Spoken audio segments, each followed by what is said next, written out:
This week on the Computer Chronicles, Windows XP. We'll show you the new XP Home Edition and give you some advice on whether or not it's worth the upgrade. We'll roll out Windows XP Professional Edition and tell you what you get for the extra money. We'll take you to the lavish Windows XP launch party with Sting, Madonna, and Rudolph Giuliani. There's also a brand new version of Internet Explorer, Release 6. We'll go through the new features for you. And not to be forgotten, Apple has a new version of its updated operating system for the Mac, OS 10.1. We'll show you what it can do.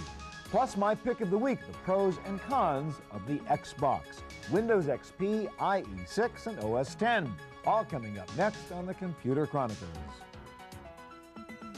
Computer Chronicles is brought to you by the Oracle Small Business Suite, one completely integrated application that helps make it easier to run your business, including accounting, sales and service, your web presence, and more. Additional funding is provided by PC to PC, the online migration service from PC First, moving files, applications, and preferences from your old computer to your new one.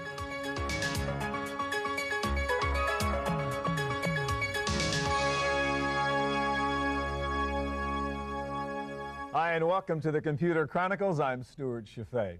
Well, Microsoft is at it again with yet another new release of its Windows operating system in two versions, Windows XP Home and Windows XP Professional. And the question most Windows users are asking is it worth the money to upgrade? And that's the question we hope to answer for you this week. Here to start us out with a look at Windows XP Home Edition is Denny Arar, Senior Editor with PC World Magazine, and this is the magazine right here. In fact, this was your cover story on Windows XP. Should you upgrade? That's the question we're trying to get at. Let's start with some of the basics at home. First of all, slightly different graphics look on XP, right? Right. If you hit the Start panel, you'll notice right away, look, it has my name on it. Okay. And it's a square thing. It has a bunch of applications. These ones down here, they come in automatically. They reflect my usage. As I use an application frequently, it automatically You might want to point here. with the cursor if you can so the audience can keep track of what you're doing. Yeah. And then the ones on top here are ones that are fixed. They're always here. And then you've got these other things. It's just more things to get to. Right. Now, I see you have Windows Messenger down there in your taskbar. That's included now in the operating system, right? This is an instant messaging client a la AOL Instant Messaging or ICQ. And it allows you, as you can with these other ones, to talk. It also has the ability, if you have webcams, to look at somebody else online over webcam. Okay, so instant messaging with video, etc. Right, and to chat, even you can do a voice call too as well. Yeah. So, and another thing it lets you do, which is really neat for somebody who maybe works with, if your mother or somebody like that is far away and needs help on the computer, it has the ability through this to initiate a request for help. Okay, Ask so for remote assistance. Yeah. And what that does is, I mean, if you follow through with it, it does take a little while to set up. So if your mom was having trouble with some problem on her computer, she had XP, you had XP, you both have Messenger, you could take control of her computer from the other side of the country. Once this is all set up, you can actually see the computer being manipulated by the person at the other end. And, it can be really helpful. And once again, this is a feature you could have gotten before from a third party, but now a lot of this is bundled inside the operating system. That's correct. That's correct. All right, now you showed before that when you opened the Start panel, it said Denny. Right. Well, let's talk about that. The fact is you can have separate user profiles running at the same time now. This is very new for Windows.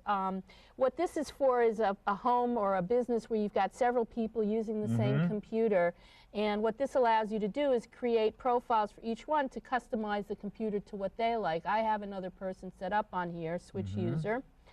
And this is what you get when you boot up. And Christian, that's my husband, I would type his password in. And there are his settings, his wallpaper, Now, does it keep both applications running? Do you have to kill everything? Right. Now, I remember I had a Windows Messenger running there. If I go back to switch user again, now I want it back. Okay. See, it said I had one program running. Okay. So this is really useful. Yeah, so you can have multiple accounts all sort of going at the same time. Right, and also you can limit, if you're, say I use this for my business, I don't want my kids messing around with it. I can give them limited access to various and again, another user can pop in, do something, get out, and you can go back to where your work was before. That's right. Very nice feature. All right, what other things can we talk about? I guess one of the best features of XP is something you can't really show, and that is that it sort of works, right? Right. It's a much more stable operating system. If you've been using Windows 95 or 98 or Millennium, you know, it really does. It crashes less. That's a very good reason to get an operating system, especially, I think it bears mentioning that even though this is called Home Edition, this does not mean that it's not appropriate for a lot of small and medium businesses, because the features that it lacks that are in professional are really IT, you know, staff oriented, and many small businesses do their own IT work. Sure. So bottom line, worth upgrading if you're a 98 user or an ME user? I would definitely take a look at this. There are very few people. The only stumbling block would be lack of support for your devices. You will want to check with your vendors of your scanners, of your printers, you know, to make sure that there's an XP driver, and they don't all offer them, so that can be an issue. We're going to talk about that in a minute. Thanks so much, Denny. All right, well, for a little bit more money, you can upgrade to Windows XP Professional Edition, a little bit more geared to the network or office environment. And here to help us evaluate XP Pro is Rob Enderle, who is Research Fellow and Vice President of the Gig Information Group. Well, you saw a little bit about what we did there with Denny on Home. The fact is Home and Professional are very much alike, aren't they? Well, pretty much identical under the covers. They use the same kernel. In fact, it was Microsoft driving to this single kernel, the single architecture, to reduce costs, reduce support, not only for them, but for third-party software developers and device manufacturers who were having problems trying to integrate with Windows NT, 2000, 98, ME. Became a nightmare. So it makes it easier for them. So XP Home and Pro are really Windows 2000.1 or something? Yeah, Windows 2000.1 is a good way to look at it. It allows somebody to go from work, go to home, and kind of have the same kind of experience. Okay. So just briefly describe, what is the difference in Professional? What do you get? How is it better if you're in a more heavy-duty network environment where you care about that issue or security? Well, if you're in a large corporation, typically you plug into a domain. You might have Microsoft's Active Directory in the background, so a person can log in and they can kind of get access to all the printers, all the storage facilities, and everything else located across a very robust and geographically dispersed enterprise. It's got that capability. Where somebody at home, you got a printer here, you got a couple of machines maybe in the house. You don't need all that stuff, and you really don't want to have to administer thousands of machines anyway. All right, let's talk about some of the features which might be more of interest to the professional user, even though a lot of these are also in home. One is the transfer wizard, which makes it easier to migrate from one machine to another, which again was an old third-party idea, but now is in the operating system. Yeah, folks like Altiris and Miramar did products in this space, but we looked at customers last year, and for instance, the #1 reason that most of them were not buying new machines was because it was costing them to move to them, and users are saying, wait a minute, it's working, leave me alone. So what this does is it provides an easy way for you to pull all the stuff from a user from their old machine and then go ahead and put it onto a new machine. For instance, on this menu, you just identify whether this is the new or old machine, the machine that's getting the stuff or giving the stuff. It creates a big file. You transfer it to the new machine. In a matter of an hour or so, you can go grab a cup of coffee. You can come back and you can have new machine looks like the old machine. New machine looks identical to the old machine. Okay. Another nice feature, a lot of people are into the Wi-Fi 802.11b world right now, and this has a nice feature there in terms of wireless networks. Go through that, Rob. Well, it's where they really did an awful lot of the improvement in terms of the networking. It allows you to go through and discover wireless networks. Up to now, you had to kind of figure out what the system ID was for these access points, and they might be written on the bottom, which is a real problem if they're up in the ceiling. Or they might be someplace else. This actually discovers them, so you get the system IDs on here. You double-click on it. If it's not encrypted, you're on almost immediately. So you just wander around. It'll tell you what wireless networks are around there. Absolutely. Okay. We talked a little bit about this with Denny, but system restore, things like driver issues, show how XP works better there. Well, this actually takes its core from Windows ME, which was an incredibly unreliable product and kind of lived on system restore. It was down so much that you used that to restore yourself back to a point when it was actually working.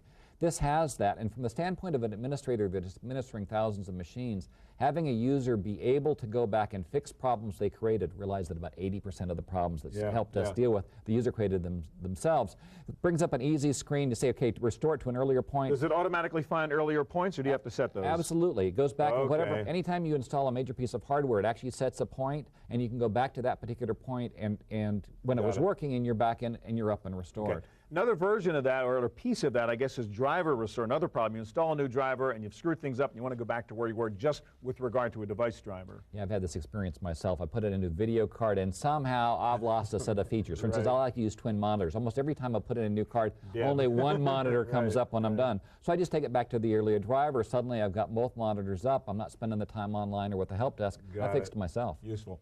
Dynamic updating, that's a nice feature too, right? Yeah, absolutely. What does it do?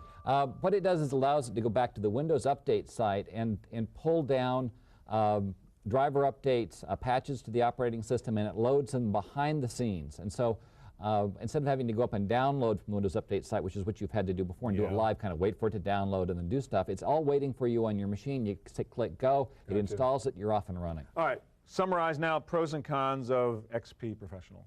Well, the big pros are it's much better on a network. It's a 0.1 product. Corporations like 0.1 products instead of a 0.0 product, and it's a huge jump in terms of security and reliability from the 9X base. Disadvantages are they could still have gone farther with regard to network discovery. A lot of folks, I mean, we talked about the wireless stuff, but realize a lot of folks are going from the corporation, they're going home, they've got to change network settings and the rest of it. It is not seamless at all. Some might be dynamic, some might be fixed IP addresses. Still a very big mess. So it's one of the improvements they clearly could make. All right, bottom line question again, is it worth the upgrade?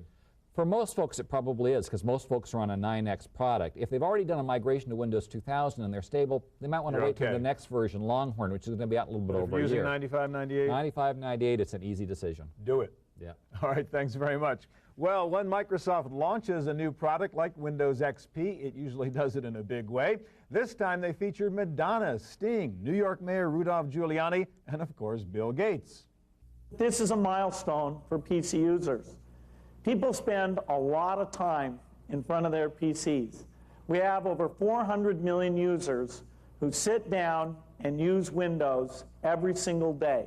Gates chose New York for the U.S. launch of Windows XP, but that was just one part of a simultaneous worldwide launch, including major events in Seattle, London, England, Sao Paulo, Brazil, Cape Town, South Africa, and Sydney, Australia.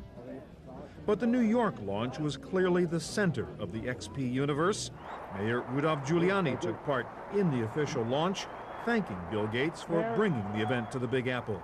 I wish you the very best of luck with it, and I thank you and all of the other business leaders that are here for this launch of this new product, which really couldn't come at a better time for the city of New York. Thank you, Bill.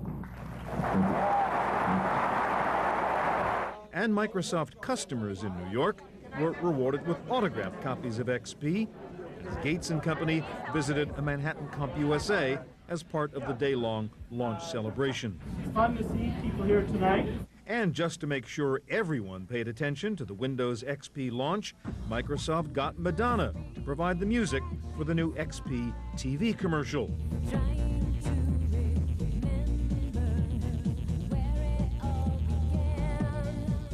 And the launch day concluded with a live webcast of a concert in New York's Bryant Park, as Bill Gates played host to rock star Sting. Ladies and gentlemen, Sting.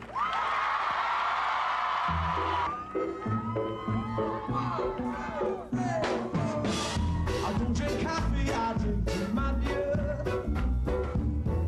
I like my toast on one side. And you can hear it in my accent when I talk. I'm an Englishman in New York.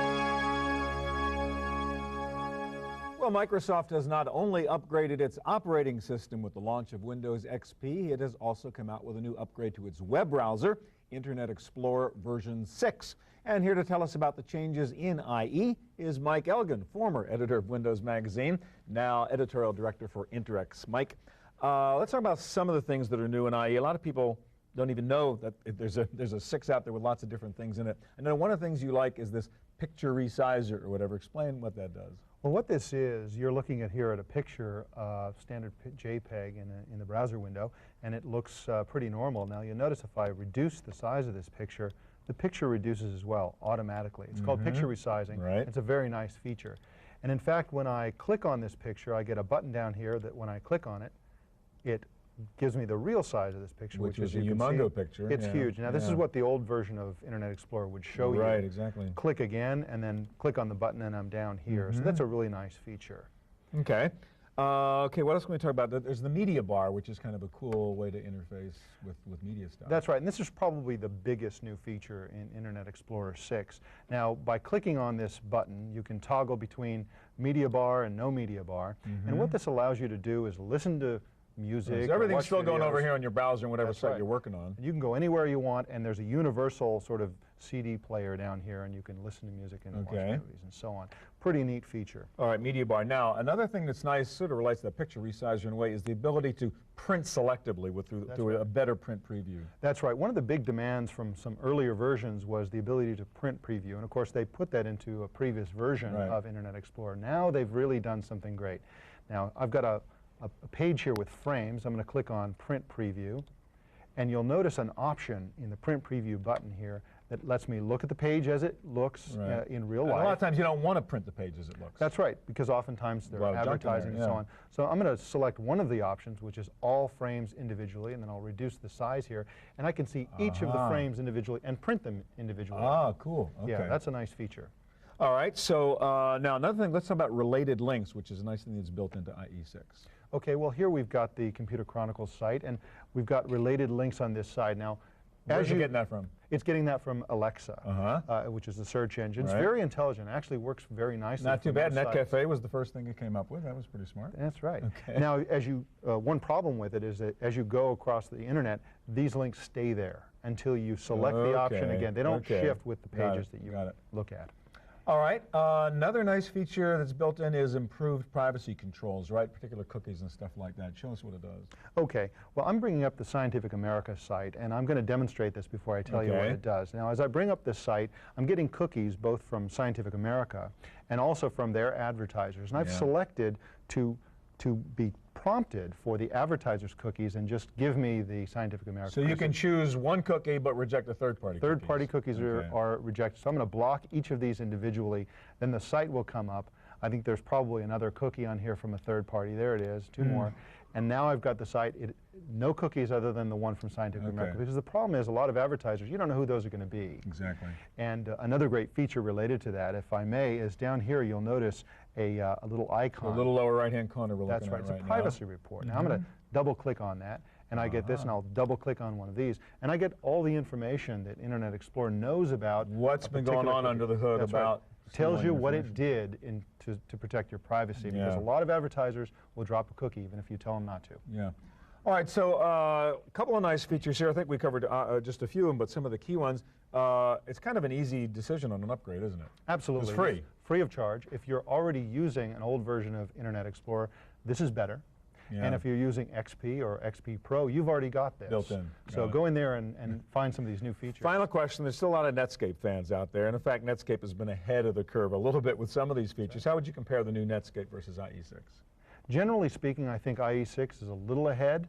I've always been a big fan of having both. It doesn't do any harm to you. But if you're a Netscape fan, stick with Netscape. This doesn't push it far enough ahead for you to lose that preference. Thanks so much, Mike. All right, well, there is another platform out there which many people love, including our director and producer, by the way. It's called the Macintosh. And Apple has recently released the latest version of its new operating system for the Mac, OS 10.1. Here to show us its new features is Ken Bereskin of Apple. How you doing, Ken? Doing great, Stuart. And there's some lovely stuff inside OS 10 here. So let's start out basically with the user interface, which I guess you guys call Aqua, right? Absolutely. You know, after a very simple 15 or 20-minute upgrade, you can transform your Mac, and the first thing you see is the Aqua UI. Okay. Let's take a look at a couple simple things. I'll just open up an image. And one of the goals with Aqua is to just be as clean and as simple as possible. So here I have a window. You notice we're not using a lot of pixels to separate the window. We're really instead using a beautifully cast drop shadow that gives it depth and dimension. Got it. If you resize the image, then the scroll bars appear so that you can manipulate the image, but if you don't need it, they all disappear. Okay. Now, Aqua, go ahead. Yeah, Aqua also uses transparency a lot.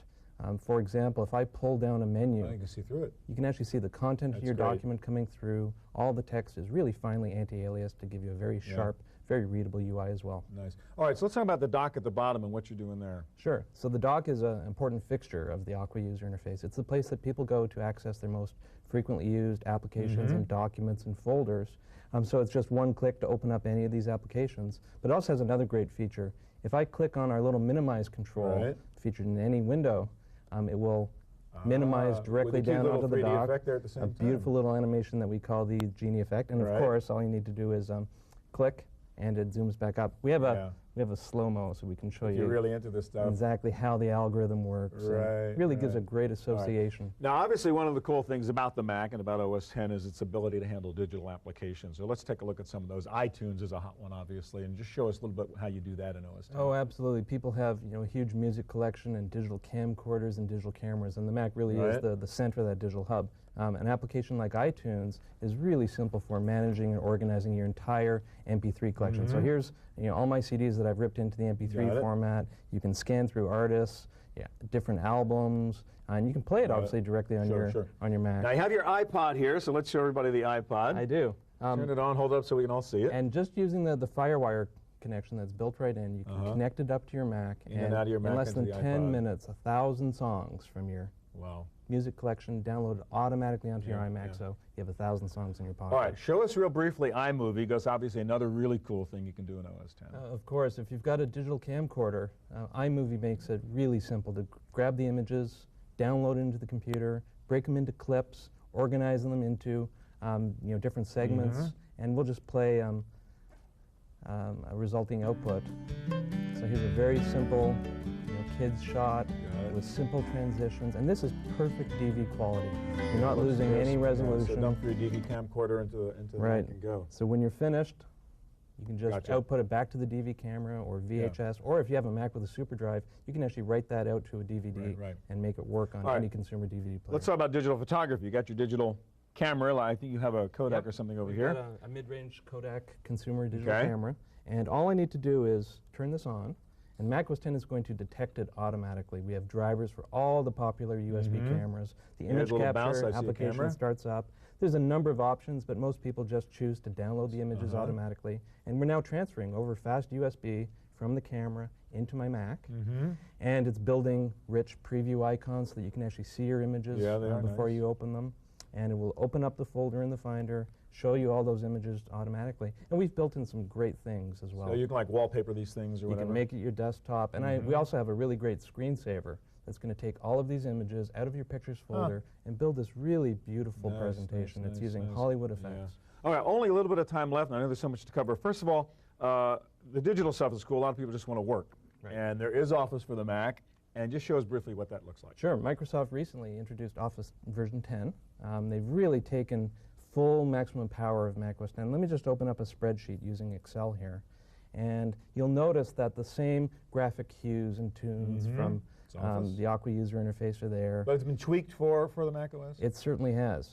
For example, if I edit a cell, you notice how the cell literally pops out of the screen. If I take a look at pie charts, beautiful use of graphics so that it's very finely anti-aliased, great quality. And if I go into a 3D chart, one of the challenges with 3D series charts is that one series can block the other. So let's just bring up our fill effects here. Use that transparency feature you showed and we're going to take advantage of that exact same transparency. We'll just set it to about 25 or 30%. Press OK, and now you can see the entire chart. All right, real quick, we're almost out of time. Show me the iBook and one cool thing you can do on the iBook. With Absolutely. We take a lot of pride in the fact that we designed the entire thing for consumers, from the hardware to the operating system, a number of the key applications. And you can really see that on something like an iBook. So open it up, and you notice that I open it up, and within go to a work. second, it's instant on. That's great. The user interface is there. Your wireless networking is all configured, and you're ready to go. Ken, thanks so much. It's my pleasure, Stuart. All right, that's our look at the new generation of operating system software, but don't go away. I'll be back in just a moment with my pick of the week, Microsoft's new hardware product, the Xbox.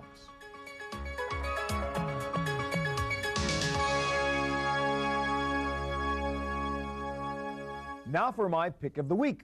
So far, we've seen what's new from Microsoft in software, but these days, Microsoft is also a hardware company, and its new baby is the Xbox, a powerful computer disguised as a game console. As a dedicated gaming platform, the early reviews from gamers are mixed at best, But remember, you can only judge a game console by the games, and I think in the rush to get the Xbox out before Christmas, probably not enough attention was paid to developing the new games that would really make it shine. So the Xbox is not immediately apparently superior to the PS2 or the GameCube, but it has the potential to be. Just look at the specs: a 733 megahertz Pentium 3, a 250 megahertz custom graphics chip, 64 megs of RAM, an 8 gig hard drive for saving games, plus it comes with a 10100 Ethernet port, and it can handle 256 separate audio channels with full 6-channel 3D audio in Dolby Digital. This is a pretty hefty computer. The first slate of games for the Xbox are cool, they look and sound great, probably not enough to justify switching platforms, at least not yet. Now, one nice feature I do like about the Xbox actually is the newly designed game controller. It has a real solid feel to it, and it gives you lots of options for how to configure it. Now, the future of the Xbox clearly seems to be as a high-power broadband terminal. Online games, an MSN bundle, and Windows Messenger are no doubt somewhere in the pipeline, along with an optional keyboard. One of the coolest things, by the way, about the Xbox, given its fantastic sound capabilities, is the built-in audio CD player, which lets you dump CD tracks onto the hard drive and then build your own playlist, which you can then substitute as the music track for most games. The Xbox is selling for $299, but for some odd reason, you have to buy an extra add-on kit to enable it to play DVD movies, even though the game discs themselves are in DVD format. Well, that's it for this week's Computer Chronicles. If you need more information on anything you saw on this week's program, please check out our website at computerchronicles.org. Hope we'll see you here again next week.